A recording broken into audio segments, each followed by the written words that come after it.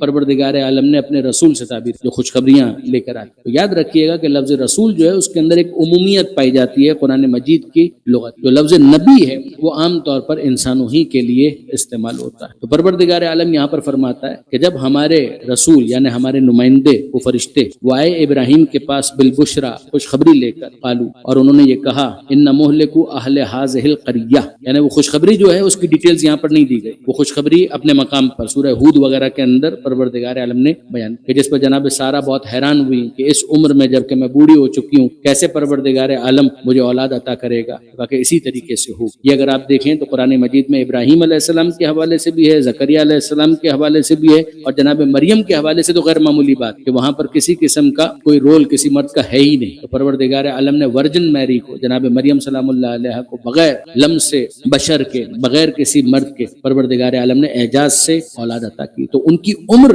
حیران کن نہیں تھی. ان کا کیس یہ تھا کہ شادی کے بغیر اولاد کیسے ہو. زکریا علیہ السلام کے کیس میں یہ تھا کہ عمر بہت زیادہ ہو گئی ہے, اولاد کیسے. ابراہیم علیہ السلام کے کیس میں بھی یہی تھا کہ عمر اتنی زیادہ ہو گئی ہے تو سارہ علیہ السلام حیران ہو رہی ہیں کہ مجھے بچہ کیسے ہوگا. تو یہ پروردگار عالم کی قدرت کے غیر معمولی ایکسٹرا آرڈینری مظاہر. تو پروردگار عالم یہاں پر اتنا کہتا ہے کہ انہوں نے عذاب کا تذکرہ کرتے ہوئے یہ کہا کہ انا مہلکو اہل ہذہ القریہ, ہم ان بستی والوں کو ہلاک کرنے کے لیے مامور, ہمیں بھیجا گیا ہے کہ تاکہ ہم بستی والوں کو ہلاک کریں. یہ جملہ خود بتاتا ہے کہ جہاں پر جناب ابراہیم علیہ السلام سے ان کی گفتگو ہو رہی تھی تو لوط علیہ السلام کی قوم بہت زیادہ فاصلے پر بھی نہیں تھی, یعنی اتنا کلوز بھی نہیں تھی کہ اس کو الگ بستی یا الگ شہر نہ کہا جا سکے, لیکن یہ کہ بہت زیادہ فاصلہ بھی نہیں تھا. ہذہ القریہ, یہ جو بستی ہے, ان اہلھا کانوا ظالمین, اس کے رہنے والے یقیناً ظالم. اعلیٰ, تو ابراہیم علیہ السلام نے کہا ان فیہا لوطن, کہ بستی والے تو ٹھیک لیکن بہرحال اس میں تو لوط بھی ہے. لوط علیہ السلام کا اور ان کے اہل کا پھر ان کا کیا ہوگا. قالو, تو فرشتوں نے کہا کہ نحن اعلم بمن فیہا, کہ ہم اس بات سے خوب واقف ہیں کہ کون وہاں پر ہے. یہ بات یاد رکھیے گا کہ دوسرے مقام پر جناب ابراہیم علیہ السلام کی گفتگو کے اندر جو تفصیل ہے وہ بھی بیان, اور بڑی عجیب تعبیر ہے وہاں پر جو علامہ سید علی نقی صاحب اس کی ڈیٹیلز میں بھی کافی گئے کہ جب فرشتوں نے کہا کہ ہم اس بستی کو ہلاک کرنے کے لیے بھیجے گئے تو یجادلنا فی قوم لوط, تو ابراہیم ہم سے لڑنے لگے. لوط کی قوم کے بارے میں ابراہیم ہم سے لڑنے لگے. لڑنے لگے کا کیا مطلب؟ ابراہیم علیہ السلام ابھی تو اتنی تعریف کی ہے پروردگار عالم, آخرت میں صالحین میں سے ہم نے ان کو دنیا میں بھی اجر عطا کر دیا. تو ابراہیم علیہ السلام یجادلنا, جدال یعنی ہم سے بحثا بحثی کرنے لگے, لڑنے لگے قوم لوط کے بارے میں. ابراہیم علیہ السلام اس وقت بھی نہیں چاہتے تھے کہ اس نالائق قوم کے اوپر عذاب. یہ کمال ہے, ایسی بے حیا قوم, ایسی بے شرم قوم, اتنی ظالم قوم, اتنی فاسق قوم, مگر یہ نبی کا دل. حضرت ابراہیم علیہ السلام پروردگار کہہ رہا ہے کہ یجادلنا فی قوم لوط, کہ وہ ہم سے قوم لوط کے بارے میں لڑنے لگے, کہ پروردگار ان کے اوپر عذاب نازل نہ کر. لیکن چلیے اس سے تو اتنا پتہ چلا نا کہ حضرت ابراہیم علیہ السلام لوط علیہ السلام کی قوم کے بارے میں اتنے حساس ہو رہے تھے, سینسیٹیو ہو رہے تھے کہ یہ سارے کے سارے اب مارے جائیں گے, جہنمی بن جائیں گے, اور نبی کا دل ان کے لیے کوڑ رہا تھا. مگر یہ تعبیر کیا ہے کہ یجادلنا فی قوم لوط. علامہ سید علی نقی صاحب فرماتے ہیں, وہ کہتے ہیں کہ اگر کوئی ابراہیم سے پوچھے گا تو ابراہیم یہی کہے گا کہ میری مجال ہے. ابراہیم یہی کہیں گے کہ میری مجال ہے, میں خدا سے لڑوں گا. میں پروردگار عالم سے التجا کر رہا تھا, میں تو خدا کی بارگاہ میں گڑ گڑا رہا تھا, میں تو خدا کی بارگاہ میں عرض ادب کر. لیکن اگر آپ پروردگار عالم سے پوچھیں تو جب اس نے کہا خلیل, خلیل کا مطلب ہے دوست, تو جو دوست کا انداز ہوتا ہے اس کو نمایاں کرنے کے لیے پروردگار عالم نے وہ لفظ استعمال کیا کہ جب اس طرح سے کوئی دوست سے بات کرتا ہے تو کیا ہوتی ہے بات, وہ یہ ہوتی. اب آپ اس کو دیکھیے, یہ مجھ سے ان کے بارے میں لڑ رہے ہیں, تو اب واقعاً کہ وہ لڑ رہے ہیں, وہ لڑ نہیں رہے ہیں. دوست اگر دوسرے دوست کے بارے میں بات کر رہا ہوگا تو اسی اصرار کو وہ لڑنے سے تعبیر کرے. تو پروردگار پروردگار عالم نے وہاں پر سمجھایا کہ ذرا غور کرو کہ ابراہیم، ایک تو ان کا دل درد مند، اسی کی تعریف بھی کی ہے بعد میں کہ ان کا دل جو تھا وہ ایسا حلیم تھا کہ وہ اس قوم کے بارے میں بھی اتنے حساس تھے. لیکن آپ اندازہ کیجئے کہ اگر خلیل کی یہ منزل ہے تو حبیب کی کیا منزل. آپ نے اندازہ کیا ایک تو دل درد مند ان کا کیسے ہوگا، اور دوسری بات یہ کہ اگر وہ پروردگار عالم کی بارگاہ میں عرض ادب کریں گے تو کیا پروردگار پھر اس کو نظر انداز کرے گا. یہ شفاعت کے حوالے سے ظاہر ہے کہ پیغمبر اکرم کا تو معاملہ واقعاً بہت عجیب. لیکن یہ بہت سے ہمارے احباب اور ساتھی جب ان نزاکتوں کو نہیں سمجھ پاتے تو پھر اس کے بعد ان کے لیے ان تعبیرات کو سمجھنا مشکل ہو جاتا ہے. کہ اگر کبھی یہ کہا جائے کہ بھئی ہم تو جناب سیدہ کے پاس جائیں گے اور ہاتھ جوڑ کر بیٹھ جائیں گے اور کہیں گے بی بی آپ بخشوا دیجئے، پروردگار عالم کی بارگاہ میں آپ ہماری سفارش کر دیجئے، یا وجیہتن عند اللہ اشفعی لنا عند اللہ، تو کیا مطلب ہوتا ہے؟ اگر کوئی شخص یہ کہے کہ بی بی اللہ آپ کی تو یقیناً سنے گا، ہم تو گنہگار ہیں. پیغمبر اکرم سے کہیں کہ اللہ کے رسول آپ کی تو خدا یقیناً سنے گا، ہم تو گنہگار. مولا کائنات سے کہیں کہ اے مولا آپ کی تو خدا یقیناً سنے گا، ہم گنہگار. تو پھر کیا ہے، ایک جملہ آگے بڑھتا ہے اور وہ کیا آتا ہے کہ بھئی ہمیں نہیں معلوم ہے، بس آپ خدا سے لڑ کر جھگڑ کر ہمیں بخشوا دیں. اگر آپ عوام میں سے کسی کا جملہ سنیں گے تو وہ یہی جملہ ہوگا. مگر وہاں پر بھی لڑنے جھگڑنے کا یہ مطلب نہیں ہوتا ہے کہ چھین کر کچھ دلوا دی. مطلب یہی ہوتا ہے کہ دینے والی ذات پروردگار کی ہے، مگر آپ کا ایک مرتبہ ہے، مقام ہے. جب وہ خلیل کو خلیل ہونے کی بنیاد پر اس طرح سے انٹروڈیوس کرتا ہے تو آپ کا مرتبہ تو ان سے بھی بڑھ کر ہے. درود بھیجیے گا محمد و آل محمد. مگر یہاں دنیا میں پروردگار عالم نے حضرت ابراہیم علیہ السلام کے کہنے کے باوجود، تعریف کرنے کے باوجود بھی قوم لوط کے اوپر وہ عذاب نازل کیا. اب اس کی تفصیل آ رہی. ان اہلھا کانوا ظالمین قال ان فیھا لوطا. ابراہیم علیہ السلام نے کہا کہ بھائی وہاں پر تو لوط بھی ہیں. قالوا نحن اعلم بمن فیھا. تو انہوں نے کہا کہ ہمیں خوب معلوم ہے کہ وہاں پر کون. لننجینہ واہلہ. ہم اس کو بھی نجات دیں گے، لوط علیہ السلام کو بھی اور ان کے اہل کو بھی نجات. الا امرأتہ. ہم اگر اس کی بیوی وہ نجات پانے والوں میں سے نہیں ہے. کانت من الغابرین. وہ پیچھے رہ جانے والوں میں سے. یعنی کیا مطلب کہ پوری قوم کے اوپر عذاب نازل ہوگا، لوط علیہ السلام پر عذاب نازل نہیں ہوگا. نمبر 2 جو لوط علیہ السلام کے اہل ہیں ان پر عذاب نازل نہیں ہو. نمبر 3 تمہاری لغت کے اندر یا تمہارے عرف کے اندر بیوی اہل میں ہو تو ہوا کرے، لیکن اگر بیوی اس قابل نہیں ہے تو پروردگار اس کو اہل سے خارج کر کے عذاب کا شکار کر دے. اس کا مطلب ہی یہ ہے کہ بیوی ہونا عذاب سے محفوظ ہونے کی کوئی دلیل نہیں. پروردگار عالم نے نبی کی زوجہ ہونا کوئی ضمانت نہیں دی کہ اگر نبی کی زوجہ ہے، یعنی یہ وہ بات ہے کہ شیعہ علماء نے تو لکھی ہے. خود برادران اہل سنت میں مولانا امین احسن اصلاحی صاحب کی تفسیر دیکھ رہا تھا تدبر قرآن جو بہت معروف ہے، اس کے اندر انہوں نے بھی یہ بات لکھی کہ پروردگار عالم نے خاص ان کا ذکر اس انداز سے اسی لیے کیا کہ سب کو سمجھ میں آ جائے کہ اگر ایمان نہیں ہے، حرکتیں ٹھیک نہیں ہیں، تو پھر نسبت کی وجہ سے عذاب سے محفوظ رہنے کی کوئی سبیل بھی نہیں. مطلب انہی کا ہے، الفاظ میرے کہ جو میں نے آپ کے سامنے بیان کیے. یاد رکھیے گا عرف کے اندر اہل ہونا، لغت میں اہل ہونا وہ ایک الگ بات. باقاعدہ ہم نے پوری اسپیچ بھی اس موضوع کے اوپر اسی لیے کی تھی کہ ہمارے بہت سے نوجوان دوست تھے وہ لفظ اہل البیت کے حوالے سے پریشان ہو رہے تھے. یہ کیسے ہو سکتا ہے کہ بیوی اہل البیت میں شامل نہ ہو؟ عرف کے اندر ہے تو ہوا کرے، لغت کے اندر ہے تو ہوا کرے. ہم تو قرآن دیکھ رہے ہیں کہ نوح علیہ السلام کا بیٹا بیٹا ہونے کے باوجود اہل میں شامل نہیں ہوتا، لوط علیہ السلام کی بیوی بیوی ہونے کے باوجود اہل میں شامل نہیں ہوتی. تو یاد رکھیے گا کہ اہل میں شامل ہونے کا ایک معیار عرف کا ہے، قرآن توڑ دیتا ہے. ایک معیار لغت کا ہے، قرآن توڑ دیتا ہے. پروردگار عالم جس کو اہل سمجھتا ہے اسے چادر میں لینے کا حکم دیتا ہے اور پھر آیت تطہیر کو نازل کرتا ہے. لننجینہ واہلہ الا امرأتہ. تو ہم ان کو نجات دیں گے، ان کے اہل کو بھی نجات دیں گے، مگر ان کی بیوی وہ نجات یافتہ نہیں ہے. کانت من الغابرین. وہ پیچھے رہ جانے والوں میں سے. ولما ان جاءت رسلنا. اور جب ہمارے نمائندے، ہمارے فرشتے پہنچے لوط علیہ السلام کے پاس، لوطن سیء بہم وضاق بہم ذرعہ. وہ غمگین ہو گئے اور ان کے دل میں ایک تنگی کا انہوں نے احساس کیا. یہ کیوں ہوا؟ اس لیے کہ وہ جو فرشتے ہیں یہ بآخری اس قوم کا امتحان. وہ آئے ہیں تو متشکل ہوئے ہیں، یعنی پیکر بشری میں آئے، انسانی شکل میں آئے اور نوجوان لڑکوں کی شکل میں آئے. یہ قوم اتنی مفسد، بے شرم، بے حیا، وہ پرورجن. اور ایسے میں انہوں نے جب 2 3 4 جتنے بھی فرشتے تھے ان کو اس طریقے سے دیکھا، خوبرو، خوش شکل، خوبصورت، تو اپنے اسی فساد کے لیے انہوں نے ان کو بھی استعمال کرنے کا ارادہ تو کرنا ہی کرنا ہے. لوط علیہ السلام اینٹیسپیٹ کر کہ میرے مہمان ہیں اور مہمانوں کے سامنے مجھے رسوا ہونا پڑے. میں ان کو کیا سمجھاؤں کہ یہ قوم جو میری ہے یہ قوم کتنی پرورٹڈ ہو چکی. وقالوا لا تخف ولا تحزن. اور واقعی واقعی انہوں نے یہی کیا. دوسرے مقام پر اس کی تفصیل آئی ہے تفاسیر وغیرہ کے اندر کہ وہ دوڑے دوڑے آئے اور لوط علیہ السلام سے مطالبہ کیا کہ یہ مہمان ہمارے حوالے کر. تو اس موقع پر لوط علیہ السلام کی گفتگو بھی ہے, اس کو اس وقت ہم ترک کر رہے ہیں, قرآن مجید کی ان آیتوں کے اندر تفصیل نہیں. تو فرشتوں نے کہا کہ لا تخف ولا تحزن, قالوا, انہوں نے کہا لا تخف, اے لوط خوفزدہ ہونے کی ضرورت نہیں ہے, ولا تحزن, غمگین ہونے کی بھی ضرورت, یعنی نہ اندیشہ کریں, نہ آپ خوف کریں کہ یہ ہم کو نقصان پہنچائیں گے, آپ کو نقصان پہنچائیں گے, نہیں, نقصان نہیں پہنچا سکتے. اور غم بھی نہ کریں, جو ہو گیا وہ ہو گیا. غم کا تعلق ماضی کے ساتھ ہوتا ہے, خوف کا تعلق مستقبل کے ساتھ ہوتا ہے. انا منجوک و اہلک, ہم آپ کو بھی نجات دیں گے اور آپ کے اہل کو بھی نجات دیں گے, الا امرأتک, سوائے آپ کی بیوی کے. پھر ایک مرتبہ وہی بات کہ آپ کی بیوی جو ہے اس کو نجات نہیں ملے گی. کانت من الغابرین, وہ پیچھے رہ جانے والوں میں سے. انا منزلون علی اہل هذه القرية رجزا من السماء, ہم اس بستی کے اوپر, بستی کے رہنے والوں پر آسمان سے عذاب کو نازل کریں گے, بما كانوا يفسقون, ان کے اس فسق کی وجہ سے, ان کے اس گناہ مسلسل کی وجہ سے,